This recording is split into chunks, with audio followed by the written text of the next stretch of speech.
Good morning. Welcome, everybody. I am Madeleine Thakur, President and CEO of the Children's Movement of Florida, and I am thrilled to welcome you to our 2024 legislative recap. You all know the Children's Movement of Florida is the state's leading voice on early childhood. We're advocating for the policies and investments that help children thrive in their first 5 years. So while you may not have seen early learning issues really in the headlines this legislative session, among so many other things being covered in the press, there are some bright spots when we look at what was accomplished in the 9 short weeks of our legislative session. And that ran this year from January 9th to March 8th. So anything that was passed or proposed is now sitting with the governor to see final passage, and looking forward to an election year and an early session next year when we'll continue some of this. So I've invited a dear friend and colleague, Michelle Watson, to join me for a conversation to unpack all of this, and I'll introduce her in a moment. But for now, just wanted to start with some housekeeping, and really glad to see just about 100 of you here tuning in from all over the state. So we are using the CC Live transcript in Zoom this morning. So if you want to follow along that way, please, you can turn that on. We'll also make good use of the chat function. So why don't you all introduce yourselves there now, share who you are and where you're tuning in from. We will keep this quick and interactive. We've got 45 minutes. So I'll ask you to use the Q&A function here in Zoom for your questions. Use the chat to share reactions and ideas. Our intention is really to have a conversation with you, our colleagues and friends who are looking to make progress on behalf of children. And we love seeing all of your energy and ideas flowing in the chat, but also a reminder, please, not to use this space to solicit. So let's get to it. Welcome, Michelle. Michelle Watson is CEO of FACT, the Florida Alliance of Children's Councils and Trusts. Sorry, I always get tripped up on that, Michelle. And it is fitting that the acronym is FACT because this is a real data guru and policy expert who will help us get the facts straight. Many of you know about our county level children's councils and trusts all over the state. Your members, Michelle, are covering more than half of the children all across the state in birth to 18 with dedicated funding for children's issues. And what you all may not know is that Florida is one of the only states in the nation that allows this kind of innovative funding structure. So really important.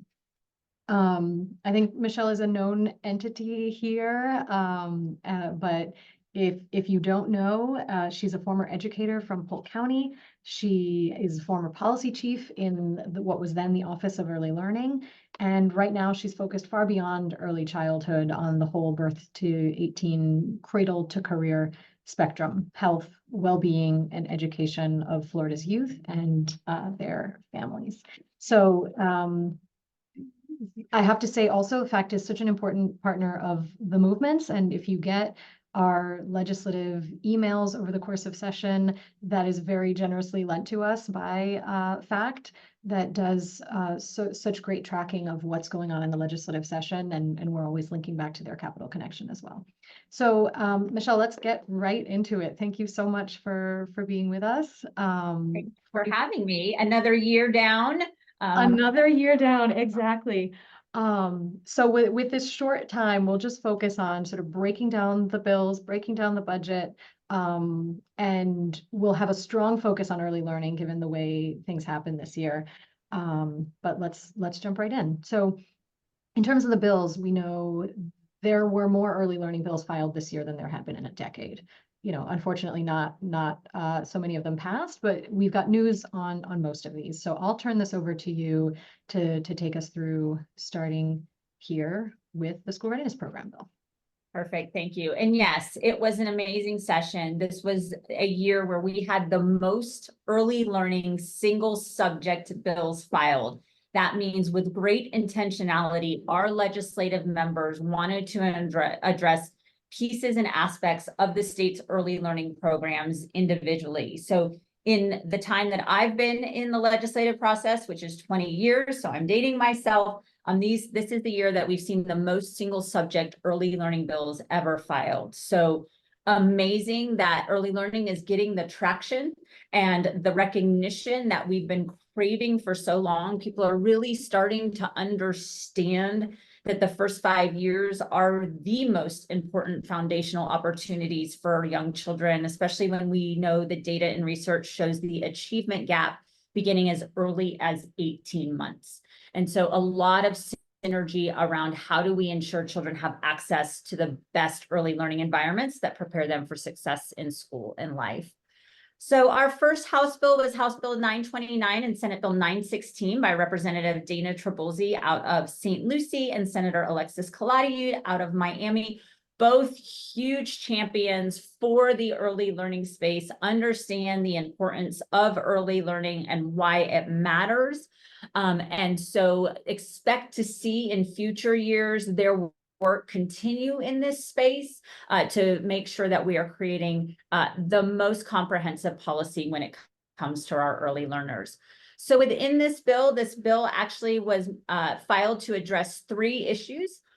The issues were 1, increasing the school readiness eligibility to 55% state median income and really making sure that we were equating that state median income for the entry threshold and the exit threshold, which is 85% state median income. So right now in law, you can come into the school readiness program at a 150% federal poverty level, but then we use a different measure for exit. And so we wanted to avoid confusion, look at seeing what 55% state median income looks like. And so that would have been an increase that would capture all of our $14 and $15 an hour earners, knowing that the minimum wage amendment, constitutional amendment, is continuing to be implemented so that we could make sure that we were not punishing families who had no choice but to take a raise because of the constitutional amendment.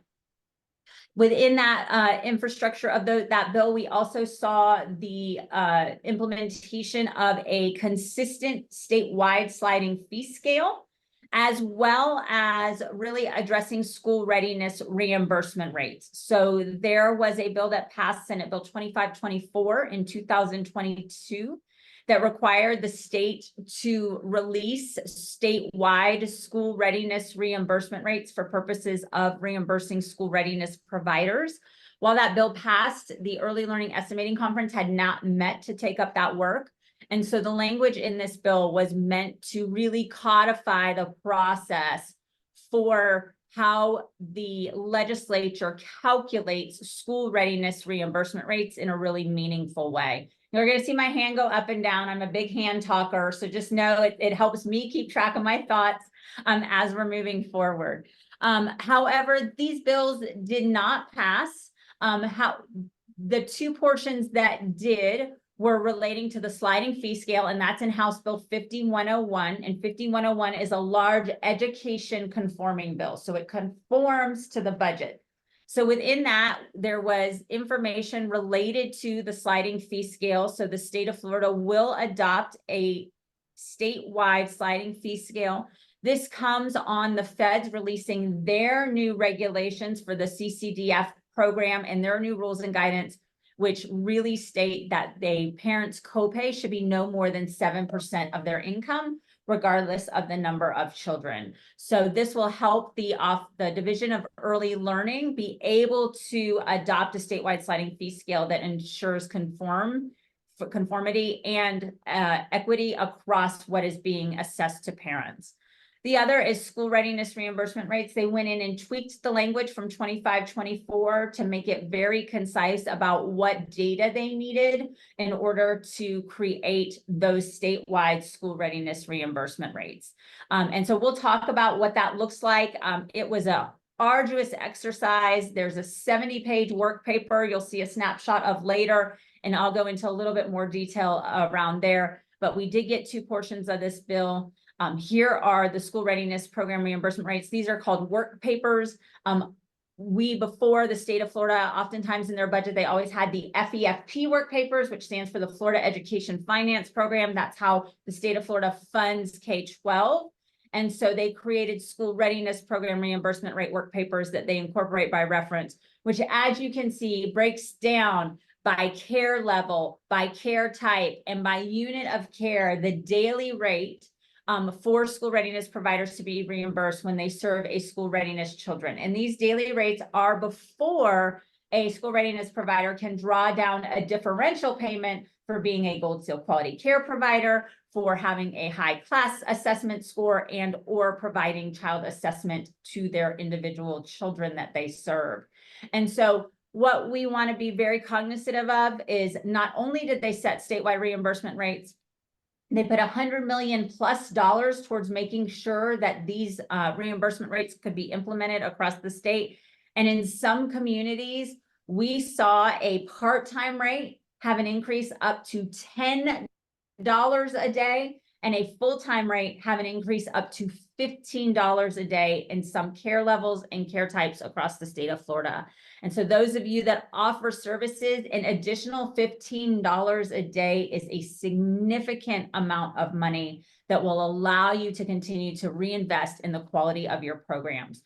So we're really excited about the school readiness reimbursement rates really coming into play. Also, because not only were there increases, but there had been a 2-year moratorium on raising reimbursement rates. They had been frozen at the state level, and we know the cost of care has changed significantly coming out of COVID, as well as the ARPA dollars, the stabilization dollars have sunset now. And so we really need to make sure that these rates are keeping up with the cost of providing these services to Florida's families.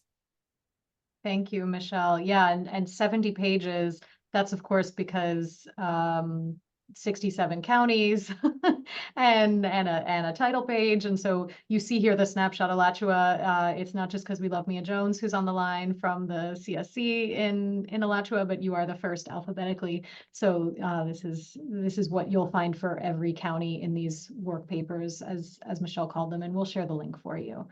I would also add, your Early Learning Coalition is the place to go for any questions around these rates.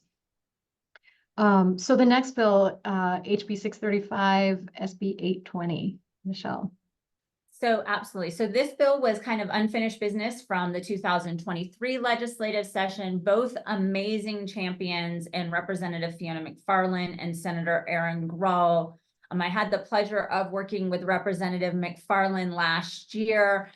Just for background, Navy veteran, a complete powerhouse, and has 3 children under the age of 4.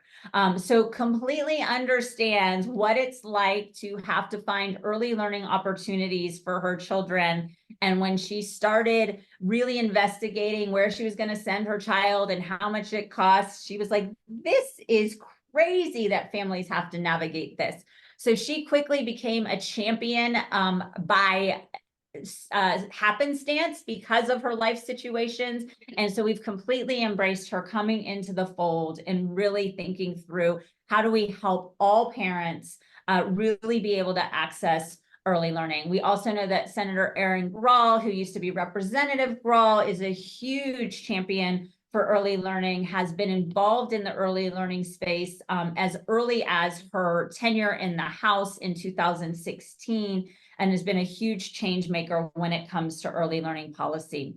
So this bill had quite a number of subject areas that it touched.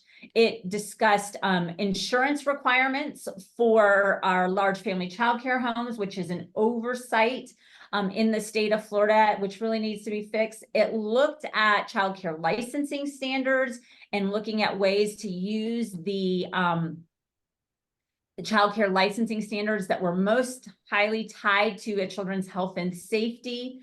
And so it had a large number of sections tied to different subject areas. And so while that bill was filed and was able to move forward across the chambers, it did not reach the finish line. However, one of the areas that was really exciting in that bill was the child care tax credit portion. So some of you might remember a long, long time ago in 2008, We did have a child care tax credit on the books before that, and it was really underutilized. We had $1 million set aside. Only about $350,000 annually was being drawn down by Florida businesses. And when we looked back at that legislation, what we found is since Florida does not have a state income tax, that there's very few corporations that file corporate tax returns in Florida.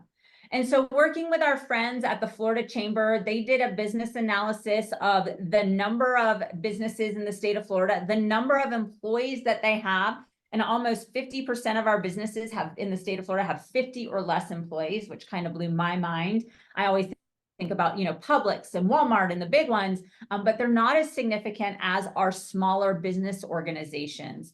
And so what was created in this opportunity was a child care tax credit that allowed businesses to take credits against oil and gas tax, insurance tax, sales tax, all sorts of taxes that they pay, even though they do not file a corporate tax return quarterly into the Department of Revenue. And so what this does, this allows them to receive a tax rebate on one of two ways. So one is if you are a business who has extra land, extra space, you can create your own childcare center on property, and you can draw down seed money to be able to create that environment for your employees' children and grandchildren. So that is one way for industries to be able to draw down. Now, the second is for an employer to be able to pay a stipend on behalf of each child or grandchild of an employee of $300 a month or $3,600 a year, which was really meant to help offset what we know is the increasing cost of care for accessing childcare, in an opportunity to have that as an employee benefit and perk that would allow for employee retention. What we heard when we work with the chamber on the business side is we're losing employees due to childcare, and now they have a mechanism to incentivize their employees to continue to stay with them because they're going to help offset that cost. Now, one of the things that we know about this portion of House Bill 7073, which is the large overarching tax package, it's 174 pages. So just know that you're going to be reading for a little bit while before you hit about page 70 when you see the child care tax credit. And what we know is there was $5 million set aside for this year. Our goal for this year in the advocate community is to make sure that every bit of that $5 million is drawn down quickly, and that there is a desired need for more money to be put into this program, because this is one of the levers and mechanisms that allows all parents, regardless of income, to really be able to help offset the cost of care. And we really need to make sure employers are taking advantage of this as a mechanism for those family supports. And we know the Children's Movement is a huge family-friendly policy organization. And this would be one of those family-friendly policies that businesses can put into place to help with employee retention, to help with attendance issues, et cetera. So we're really excited about this.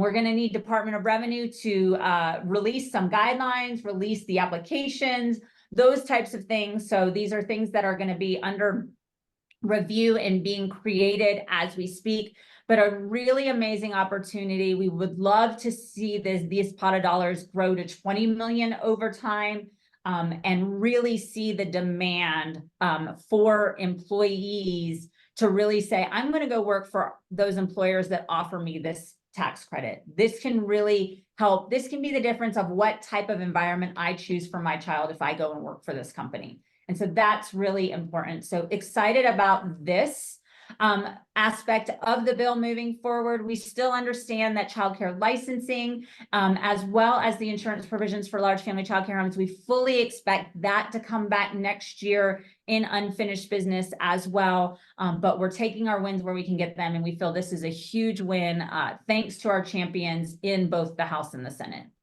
Absolutely. And I know, when Representative McFarland talked about this, she said, you used to get excited about a ping pong table in the workplace. She's like, well, this is so much better than a ping pong table in terms of the benefits, in terms of people wanting to come and work in your organization. And you're absolutely right. The alignment with Bosses for Babies, with everything that we're doing to embrace the challenge to make Florida the family friendliest state in the nation. is very much aligned here. And one more thing I would add in speaking with the representative and knowing her her real passion around this. You know, you can take a Publix or a Walmart or a big manufacturer or someone like that who has great resources to be able to do this, but she made sure to include a provision in the bill to also have employers, smaller employers, band together to come together to do an on-site childcare, and that would be included in this as well. So really recognizing, as you talked about, Michelle, how many small businesses we have here and the need in those businesses. And also just a plug for the Florida Chamber's Untapped Potential report last year that showed $5.4 billion is lost each year in terms of lost tax revenue related to childcare absences and absenteeism, sort of the cost of breakdowns in childcare. And so this $5 million indeed, as you suggest, feels like a start. And Yep. there's so much more that we can do. So we'll continue to have more workshops and learnings on this. And just a note on the timing. So this will go into effect July 1. So any of those business taxes incurred in the year from July to next June, when taxes are filed July 2025 is when you would claim the credit against those. So keep that in mind. We had a question in the chat about whether nonprofits would be able to utilize the tax credit. And my understanding is this is not refundable. And if you're a nonprofit who's not paying taxes, then a tax credit would not apply to a nonprofit. So thank you for the question. And moving to our next bill. So HB 1353, SB 1026, and here is Senator Grall again. Actually, before you go into this one, Michelle, I just want to acknowledge if you were looking at the faces here, you know, we had the Fab Four on our summit last year. So the first four faces you see carrying these single subject early learning bills, as Michelle called them, are the women that we got to hear from. And so if you missed that at our summit last year, we can share the link so you can tune in. You know, they at the time they were talking about their plans for the upcoming session, and now you're hearing what actually got done. But what's important when you hear them speak is just how knowledgeable they are on these issues, how deep their passion is, and importantly, the invitation to engage with them and share what's working and what's not. So just a plug for the early learning champions again. And back to you, Michelle. Perfect. Thank you. So moving on to House Bill 1353 and Senate Bill 1026, early learning. We see a new face and we see a man, and we're very excited about that. So Rep. John Snyder out of Palm Beach is a father of young children. And so he is also living and experiencing all the things that happen with trying to navigate early learning for his family. So he was a welcome addition to the cadre of early learning champions this year. And he did a great job with House Bill 1353. The Senate companion was Senate Bill 1026. And this was more of a policy bill. So this bill was really meant to do some cleanup of a few things from the VPK accountability from 419 that passed many years ago for VPK accountability, restoring coalition admin back to 5%, creating a summer bridge program for children who at the end of their VPK experience were still not meeting the benchmarks and thresholds needed to be successful in kindergarten moving forward. And then I think one of the other provisions in this bill was really looking at screen time and what is an appropriate amount of screen time for our youngest learners. I think a lot of you might have heard during the legislative session, one of the major priorities of the Speaker of the House was a bill regarding social media and social media's impact on our children's mental and social emotional health in Florida. And so screen time was picked up as a part of this issue. And so with that being said, this bill moved forward in the House, but did not quite finish in the Senate. And so we would expect there to be some more provisions around appropriate amount of screen time for our youngest learners, just making sure it's in line with the recommendations of the American Pediatric Society, and that we're not putting our youngest learners, which we know learn through play, on devices for copious amounts of time during the day. While that bill didn't pass, there was a few things that were picked up and put in that House Bill 5101. As you can see, 5101, that education conforming bill, always every year becomes the train for pieces and parts of policy that individuals can pass on their own, but yet their bills of substance in their entirety were not able to move forward. So what we saw here is the Early Learning Coalition administration was finally reverted back to 5% admin. That was based on when the program first started back in 2005, 5% admin was accounted for in the statutes. But in 2008, when we were going through our financial depression across the nation, they were looking for ways to save dollars, and they went ahead and they reduced the VPK administration dollars down to 4%. And that's 4% on children that actually enroll. So it's not 4% on everybody that walks through the door. So it was really difficult for some coalitions to really stay within that admin cap, especially after House Bill 419 passed. And House Bill 419 put in place all the accountability requirements for VPK, which is the class assessment, which is the professional development, which are all of those pieces and parts. And so in order to keep it really aligned to the school readiness 5% admin, we were excited to see that they increased the VPK admin up to 5%. So that there is parity in those admin percentages as the Early Learning Coalitions continue to do all of their really good work in administrating the school readiness program and the VPK programs. And then we did see a summer bridge program go into effect. It is a little bit different than what the bill contemplated. So I know that in speaking with Senator Grahl, she wanted to make sure at least the lowest 20% of performing students in VPK had access to a summer bridge program, and the bill that passed only contemplated the lowest 10% of students. So the lowest 10% of students performing in the VPK program will have access to 100-hour, no more than 4 hour a day. We want to make sure it's still developmentally appropriate. Summer bridge program the summer before they enter VPK, that allows them to get reinforcement in early literacy and early math skills. So we're really excited about this. We hope this is kind of a pilot measure as well. We know if a student in VPK is performing less than a 10% threshold, it's going to be really hard to make up 90% of learning gains in a 100-hour program. And we know that we'll still have students coming out with a 60% proficiency rating at VPK, and we'll need a 40% summer bridge program as well. So we're hoping that this is really just the start of a more meaningful conversation about how we get children 100% ready for kindergarten. We know that that is the task of the children's movement. So they probably want to see this happen more thoughtfully as well, because their name is on every chamber slide as the owner of children being 100% ready for kindergarten. And so we hope this $4.6 million investment in the Summer Bridge program is just the beginning of a conversation about how do we ensure that children kind of get a second dose if needed before they start kindergarten to set them up for success as an early intervention strategy.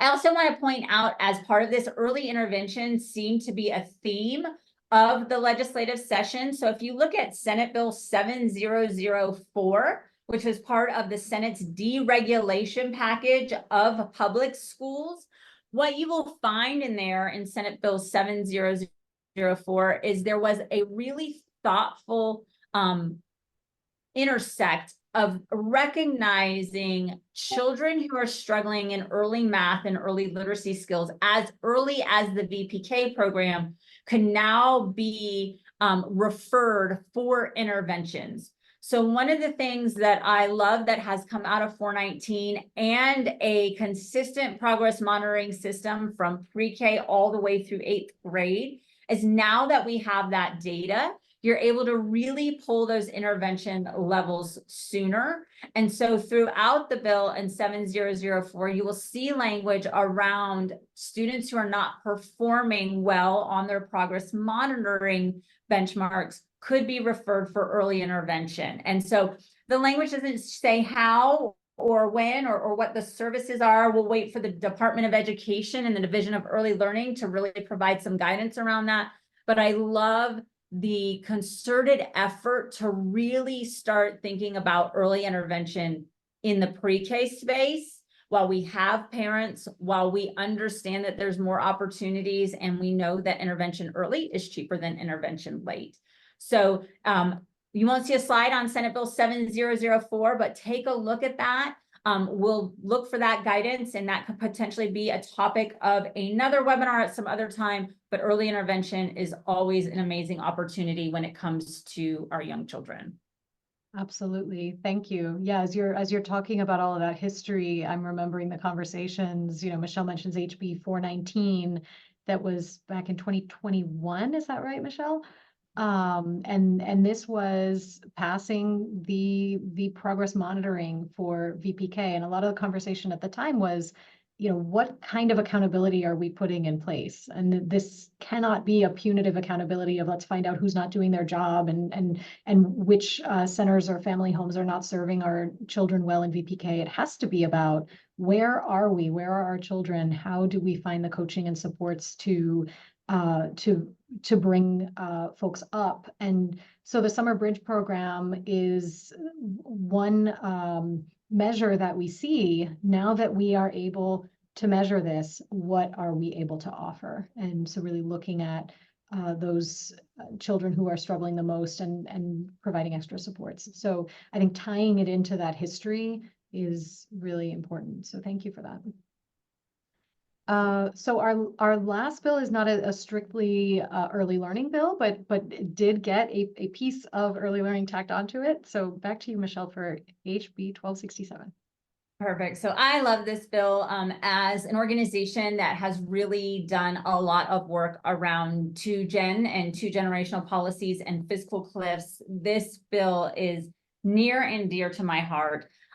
As some of you might know, if you have been following the fiscal cliff work and that type of engagement, we know that families with young children often hit a number of fiscal cliffs on their way to economic self-sufficiency. One of the first ones that was contemplated and addressed last year under Speaker Renner, and what I do have to say is the Speaker of the House, Speaker Renner, has been so engaged on fiscal cliffs since before his time as Speaker, and has really done an amazing job of thinking through what families need to be successful so that they can reach economic self-sufficiency as they move their family forward. So within that, Kid Care last year was one of the first fiscal cliffs that was addressed, and we'll give an update on Kid Care implementation at the end of this.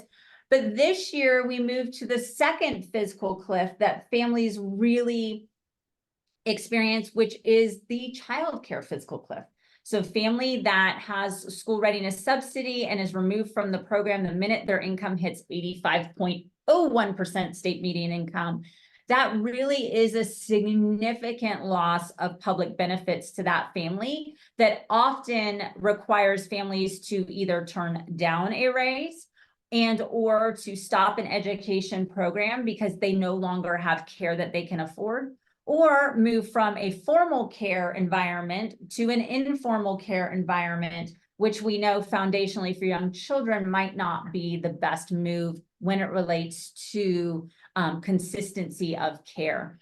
So this bill, some of you might know, a very important person in early learning for many decades, Dr. Brittany Birkin, who used to be the CEO of the Florida Children's Council, was the state administrator at the Office of Early Learning, and has a significant background in both early learning policy and early learning implementation. She now works for the Federal Reserve Bank of Atlanta. And the Federal Reserve Bank of Atlanta created a suite of tools called Cliff Tools.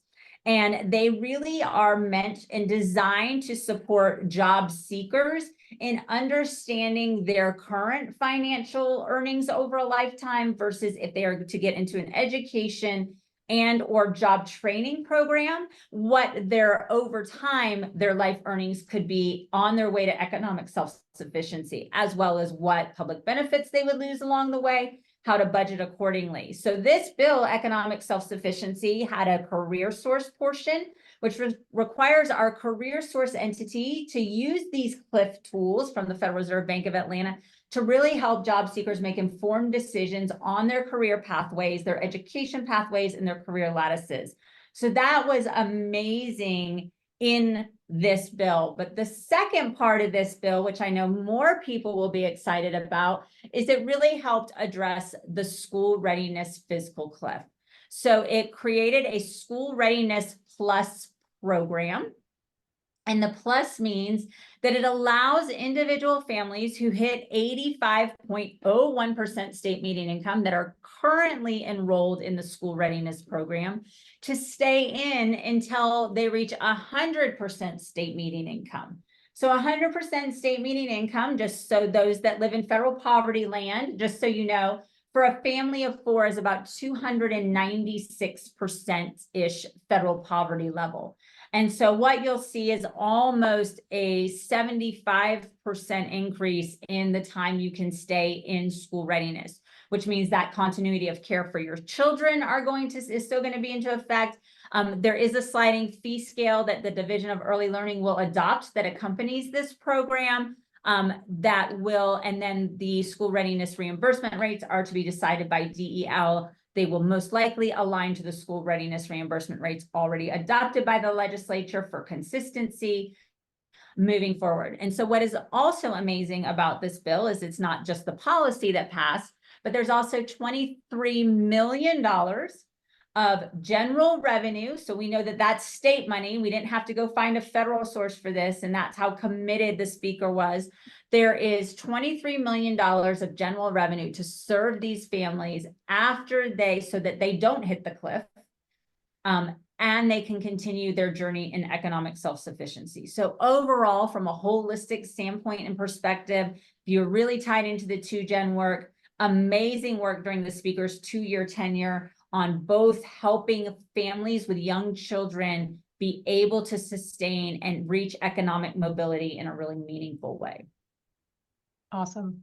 So this one can feel pretty wonky, but essentially what you're saying, Michelle, is, if we've got public benefits programs that are supposed to bring families into economic self-sufficiency, but instead they're falling off a cliff and family budgets suffering before they get to the point that they can sustain, then the program's not working. And I think that's the way Speaker Renner has often talked about this. And we're running out of time here, we know, but just a quick slide to show, the entry for school readiness still sits at 150% FPL. We know, as Michelle said earlier, they tried to move it to 55% SMI. That's some unfinished business we can get to. And then the exit is federally mandated at 85% of the state median income. And so what this bill does with those $23 million is say, if you're already enrolled in the program and you reach the exit, you can stay until you reach the state median income. And so that's really significant and a great way to sort of push us now into talking about the budget in our final few minutes here. So we put here just a screenshot from the summary of the Senate snapshot on the budget that you've seen in the chat. But do you wanted to give just a couple highlights here, Michelle, and then we'll go to our summary? Absolutely. So highlights, what you'll see here is school readiness funding, early learning and accountability. A lot of budgets are the same, 3% increase for VPK. We know we need to continue to work on the VPK BSA. The year that we had the $15 an hour stipend really subsidized a lot of the VPK program. When that rolled back, what we saw is providers actually experiencing a loss in their VPK BSA per child. And so we're consistently ensuring that VPK BSA is continuing to increase so that we can retain the right workforce for our VPK program. But one of the things I really want to talk about in early learning, 1.7 billion. I have to tell you, not long ago, we were at 1.1 billion stagnant for multiple years. And this year, not only did we see a significant number of dollars being put into the school readiness reimbursement rates. But we also saw the largest amount of recurring general revenue put into the program than we've seen in the last decade. And so that really was to make sure that those school readiness reimbursement rates were able to allow families to access providers according to Florida's benchmarks for what they have deemed are quality early learning environments and be able to work. And so what we'll see here is over 100 million plus for those school readiness reimbursement rates. We also saw hold harmless dollars for early learning coalitions based on their current FTEs that they're serving against the increased reimbursement rates. And so a number of dollars, but that $1.7 billion is the pinnacle appropriation that we've ever received in early learning. Now, are we where K-12 is? No, but it is significantly better than where we have been in the past. And there continues to be increased investment as people are beginning to understand that early learning is one of, if not, this is my personal opinion, most important pieces of the birth through 20 continuum for our families and children in Florida. So just kudos to the legislature for continuing to make these really thoughtful investments, for finally putting some general revenue in the game, which is always great. That means we're growing the program and understanding that it really is an important part of the education system moving forward. Awesome. Not just your opinion, certainly tons of evidence to show that if you get it right in the early years, you reap the benefits. So certainly, like we said at the beginning, a lot of early learning progress.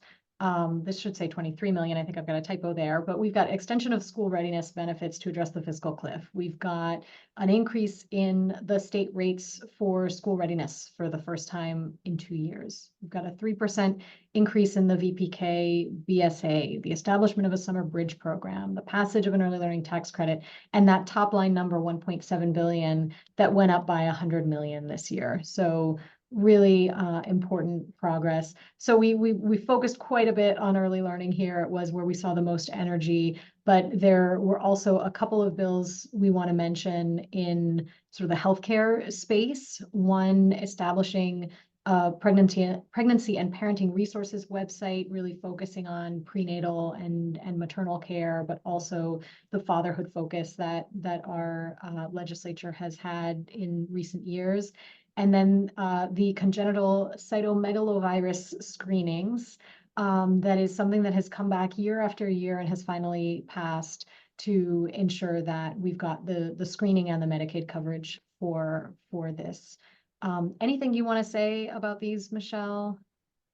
Before we No, I mean, the Pregnancy and Parenting Resources website was based on a website that was created in South Dakota that really just is meant to be the front door for families in getting linkages to resource. So we're hoping that directory of all of the resources, both locally and available statewide, helps parents be able to navigate what is out there. As far as supports and programs, we expect that website would grow tremendously over time as that is built out and feels like it could be a one-stop interface for parents to understand and get information. So very excited about that because I don't think we have an aggregated directory across all agencies in the state of Florida that really outlines where individuals, families can get all the resources they need. So I do expect that to grow over time. I do want to say, going back to the budget slide, that 1.7 billion does not include the almost 24 million for the School Readiness Plus program or the 5 million for the child care tax credit. So within other silos of funding in the budget, we did receive more than $1.7 billion. So the news just keeps getting better. We're continuing to make sure that early learning is a focus and a priority of leadership in both chambers so that we can continue to make families have access to high quality early learning, that their children are healthy and learned and ready to go to be successful. And we could not be more happy about not only the work of the children's movement, but the work of the Early Learning Consortium and the work of advocates and stakeholders around the state to make sure that the policy that's being passed is the best policy for children. Absolutely. And just a plug as we talk about this website and the way you talk about this as a one-stop shop. Many of you are familiar with Florida's Early Learning Roadmap that was released last fall, and the first key component of that is Thriving Parents. And I think one of the first recommendations is about having better resource availability and navigation for parents. So we are eager to learn more. This is from Senator Grahl again, who cares so much about young children and early learning issues. And so we'll look forward to conversations with her to understand how we can support and if there may be some alignment with the way we've contemplated that in the roadmap. So I know we're out of time here, but let's take like 30 seconds, Michelle, on unfinished business. And then I'll invite folks to stay engaged. You know, we're hosting every other week on Tuesday the Future Call that brings folks together around Florida's Early Learning Roadmap and the recommendations we've put forward. And we were in a webinar today, so we didn't see all of your 130 of your faces. But on the Future Call we do, and those are interactive opportunities to continue these conversations. So you'll see a link in the chat for that, but let's take a couple extra minutes here on unfinished business. Absolutely. So school readiness eligibility, definitely an area that we need to continue to focus on. If we don't make changes over the next year or two, we will be leaving families behind who have no choice but to take that minimum wage. So absolutely huge unfinished business that I would see being a topic. Childcare licensing, looking at, we know that costs for childcare is going up inextricably. Business to business services are up, workforce, payments are up, all the things that we know make a high quality early learning environment. And so we need to really figure out what are the right standards to keep children healthy and safe without being overburdensome to the provider and passing on that cost to families. So I think that is going to be a huge area moving forward as well. I do want to make just a quick announcement on KidCare. KidCare, while it was passed during the 2023 legislative session, was supposed to go into effect April 1st. I am sad to say that the 1115 waiver that the state needed to implement that still has not been approved by the federal government, as well as the fact that the state of Florida is now involved in litigation with the federal government. And so we are just waiting to hear information about when the new KidCare provisions serving families up to 300% federal poverty level will go into place. Just stay tuned. We all know that policy is really important. On the other side of a healthy is a high quality early learning environment is we need healthy children to be able to be there in attendance to get those experiences. So just stay tuned. We want to make sure that as many families that participate in our economy have access to health insurance for their children as well. Awesome. And the last one I'll mention is the bill from Rep. Bartleman and Senator Chev Jones on special needs. And we talked earlier about early intervention, and we're remiss in not highlighting that very good bill that was looking at giving greater supports to early learning teachers who are serving children with special needs and creating a better way for them to draw down extra funds to serve children with special needs through that differential. And so that's also in the category of unfinished business, and you'll see it back next year. So we look forward to continuing to engage with all of you and together developing our priorities for next year.